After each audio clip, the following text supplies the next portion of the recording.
Moumia vous envoie un message par l'intermédiaire de sa femme. Il a dit à sa femme: c'est incroyable, on me traite ici à l'hôpital avec tant d'égards. Je n'ai pas l'habitude, ça doit être toute la mobilisation à l'extérieur. Nous sommes bien le 25 avril 2021. Nous sommes le lendemain de la date de naissance de Mumia Abu Jamal. Nous sommes en direct de Nation, place de la Nation à Paris. Je veux vous dire qu'il y a un courant qui passe dans le monde entier. Vous n'êtes pas seul ce week-end. Se mobilise pour Mumia à Londres, à Cayenne, comme vous le savez, et puis aussi au Mexique, en Allemagne, en Hollande, en Autriche, partout aux États-Unis, mais aussi en Afrique du Sud. Merci. Bonjour à toutes et à tous. C'est Naïma du collectif Zéro Chlordécone, Zéro Poison. Merci encore à vous de vous être déplacés aujourd'hui. Si le collectif est là aujourd'hui, c'est pour faire acte de convergence, acte de solidarité, acte d'unité, continuer de maintenir la pression pour défendre nos exigences d'honneur, de respect, de justice et de réparation. Oui, bonjour à vous, bonjour aux organisateurs. Merci beaucoup pour l'invitation. Merci à tous nos frères réunionnais, martiniquais, guadeloupéens, Kanaki, tous ceux qui sont là. Nous vous remercions et je passe la parole à Ivan, la porte-parole de l'association. Merci, effectivement. Nous aimons honorer ces rendez-vous-là qui prônent justement tous ensemble pour un meilleur destin, meilleur avenir, tous ensemble contre la répression envers les militants, une pensée pour Mumia Abu Jamal, encore en prison, une quarantaine d'années encore à souffrir, un militant, comment dire ça, un prisonnier politique plutôt. Et aujourd'hui, nous savons ce qu'a vécu Mumia à l'époque et on le vit encore aujourd'hui. Parce que la France veut faire croire liberté, égalité, hein, que nous sommes tous unis, nous sommes tous ensemble.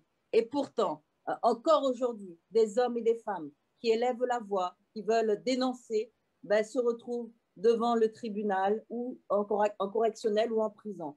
Olivier Goudet, que vous voyez à mes côtés, sans porter aucun respect aux victimes de terrorisme, ils l'ont emmené devant le tribunal pour apologie d'actes de terrorisme en 2018-2019. Heureusement, pour une erreur de procédure, pour une faille, on a pu gagner ce procès-là.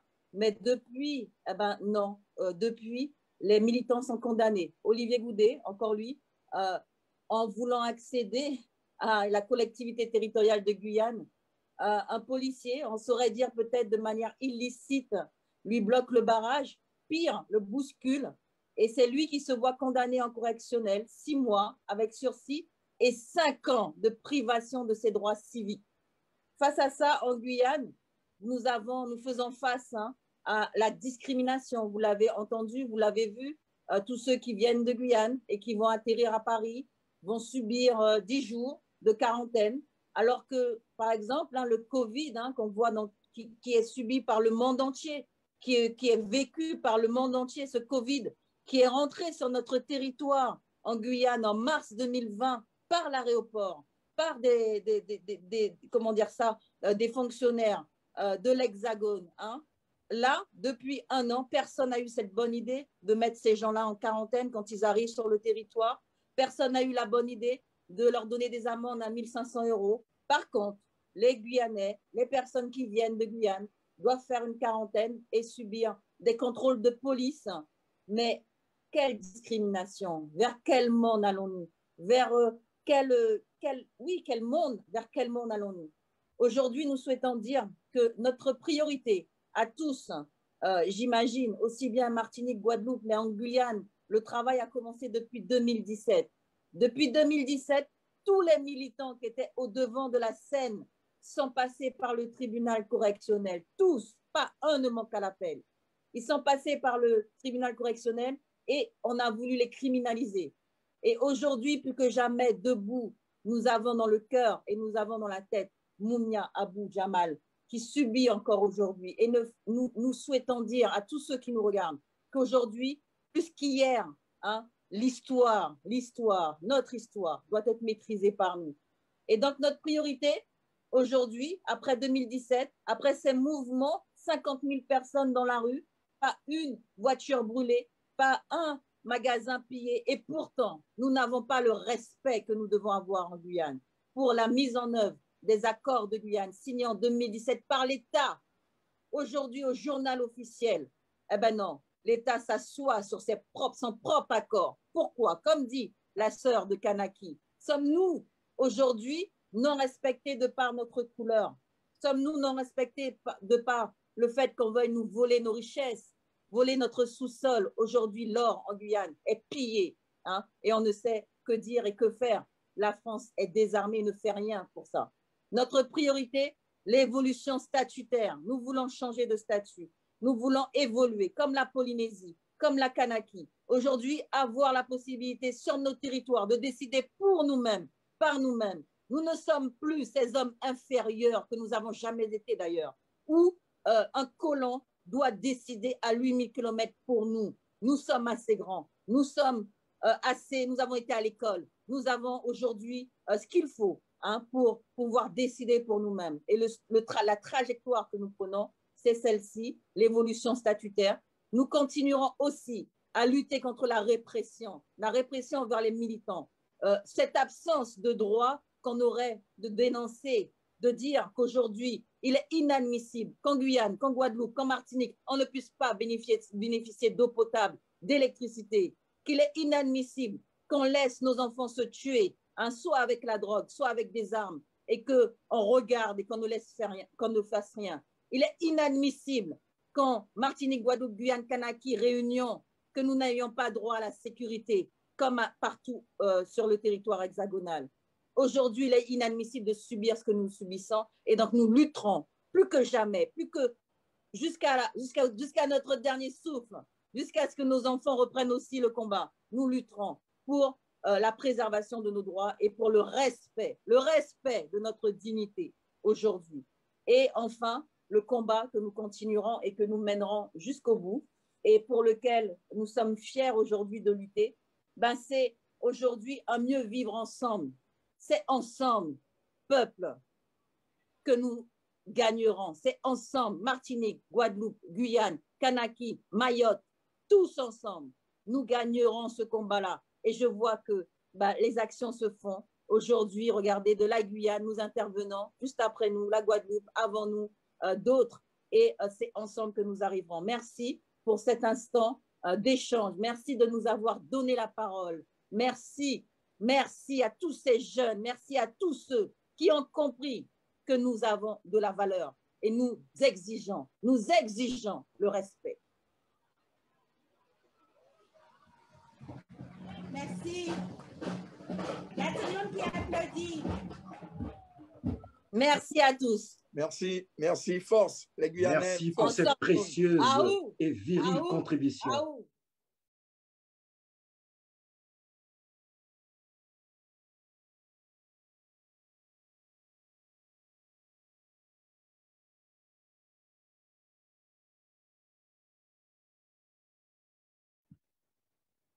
C'est bon, ils ont pu se connecter. Par contre, on n'a pas le son. Je ne sais pas s'ils nous entendent. Le micro de Théo est coupé. Il faudrait qu'il allume.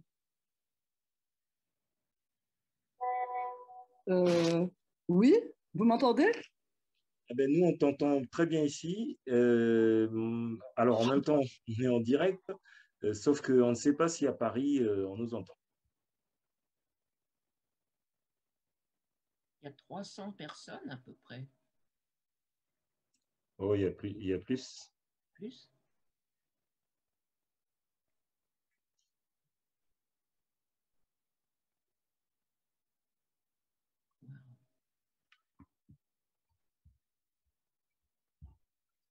Alors, je vais appeler Itch qui est à leur côté. Donc, pour tous ceux qui viennent de nous rejoindre, vous êtes en train de suivre un événement exceptionnel qui marque la date anniversaire de Mumia Abu-Jamal, qui est né le 24 avril 1954.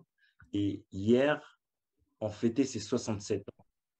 Et ces 67 ans ont été marqués par plusieurs manifestations en Europe, à Philadelphie, à travers le monde.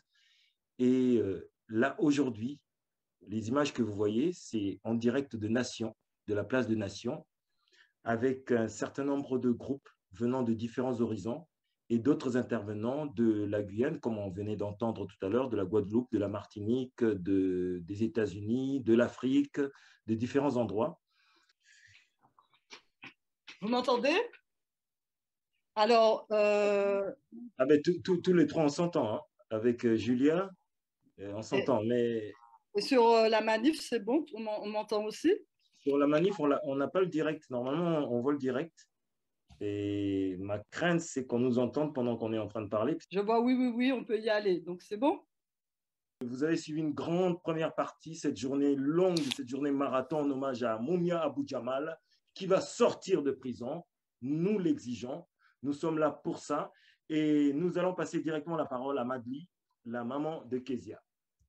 Oui, alors merci à tout le monde pour justement s'être mobilisé aujourd'hui pour Mumia, parce que Mumia, bien sûr, au-delà du fait que Mumia ait réalisé une vidéo pour soutenir Kezia, Mumia est réellement la voix des sans-voix, mais je dirais la voix des sans-voix aujourd'hui avec voix écrit avec un E. C'est-à-dire qu'il représente aussi pour nous un chemin, il nous montre un chemin.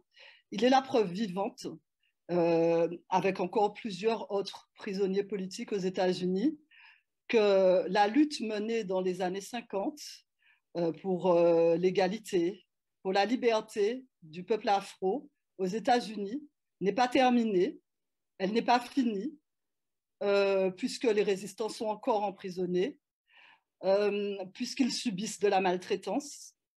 Et donc, cette lutte n'est pas finie. Et dans le monde entier, en fait, au final, dans les sociétés occidentales et partout, la lutte continue et la guerre n'est pas gagnée. Nous n'avons pas gagné et nous sommes dans une illusion, l'illusion du progrès. Aujourd'hui, mon fils Kezia illustre également cet état, cette situation. En Martinique et en Guadeloupe, nous avons subi et nous subissons par rapport à l'empoisonnement au chlordécone un écocide massif que nous avons décidé de dénoncer vigoureusement en utilisant des moyens de désobéissance civile et de blocage.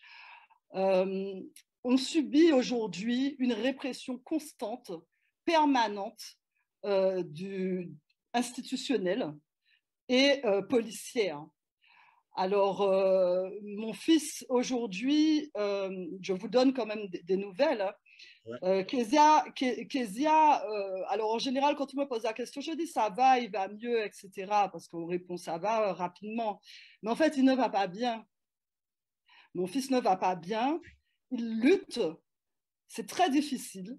C'est très difficile. L'acte a été posé, des actes de torture, des actes de barbarie.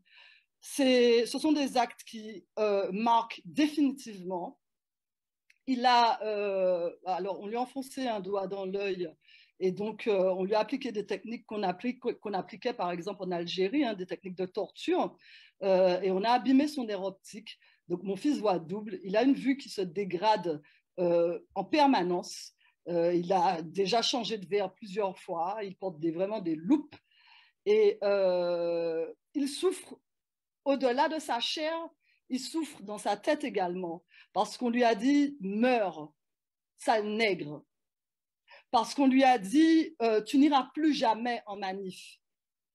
Donc, ils ont voulu installer un doute. Et c'est ce qu'ils font en permanence, nous installer un doute et nous dire « ravette pas ni raison, et puis que jamais ni raison devant poule ». Mais nous là pour montrer que combat, nous qui mener, nous qui continuer combat. Ça peut qu'on l'appelle pour mouiller nous. C'est pas première fois, et c'est pas première fois qu'il a agi comme ça et puis nous, mais c'est pas ça qui fait nous arrêter. Parce que tant qu'on a un cœur qui bat, tant qu'on fait des enfants, tant qu'on est là, on doit et on se doit et on a la responsabilité d'assurer un devenir meilleur à nos enfants. Et ça, c'est une responsabilité que nous devons assumer, nous, afrodescendants, hein, et le monde entier également, hein, c'est-à-dire même les personnes non afro, parce qu'il s'agit d'un problème humain. Et une injustice sur Terre, comme disait Martin Luther King, et une menace une injustice sur Terre représente une menace pour la justice partout dans le monde.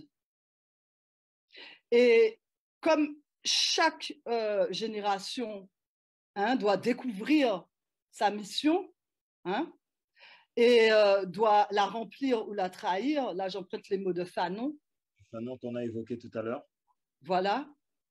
Donc, il est vraiment important aujourd'hui, quand il dit la grande confrontation ne pourra être indéfiniment reportée, il est vraiment important maintenant qu'on arrête, nous, d'être dans l'illusion, cette illusion de progrès, cette illusion qui nous donne la sensation qu'on est dans un confort matériel, qu'on est dans un confort sanitaire, hein, et qu'on est dans un progrès. Il faut qu'on ouvre nos yeux, qu'on voit vraiment et réellement quelle société on laisse pour nos enfants et aujourd'hui qu'on continue le combat massivement, que chaque personne se sente porte-parole de cette cause, que chaque personne à son niveau agisse avec ses moyens, mais agisse dans la lutte et également dans la rupture face à ce système. Bien, merci Madly. En tout cas, merci pour cette contribution. Nous allons rendre l'antenne à Paris. Merci à vous. Qui sont nombreux. À vous, Paris. Merci. Merci. Alors, pour finir ma lettre à Frantz Fanon, je voulais vous donner la nouvelle qui vient de tomber. C'est que, comme vous le savez, Mumia s'était rapproché dans les années 70 du groupe éco-révolutionnaire noir MOVE. Il couvrait en tant que journaliste les brutalités policières dont MOVE faisait l'objet à Philadelphie. Leur rêve en 85, alors que Mumia était dans le couloir de la mort, la police et la ville lâchèrent une bombe militaire sur les maisons de MOVE, tuant 11 personnes, dont 5 enfants. Nous sommes tous des Antigones noirs. Nous apprenons il y a 48 heures pour que les universités de Penn et de Princeton, très élitistes et blanches, sont complices dans la séquestration d'ossements d'au moins l'un des enfants brûlés de MOVE dans l'incendie causé par la ville. Ces ossements ont été utilisés en cours d'anthropologie pour enseigner les sciences de détection en criminologie post-mortem. Alors, 3 questions. Ces professeurs n'auraient-ils pas tous les moyens de savoir que les parents de MOVE étaient toujours bien vivants et n'auraient pas donné leur permission?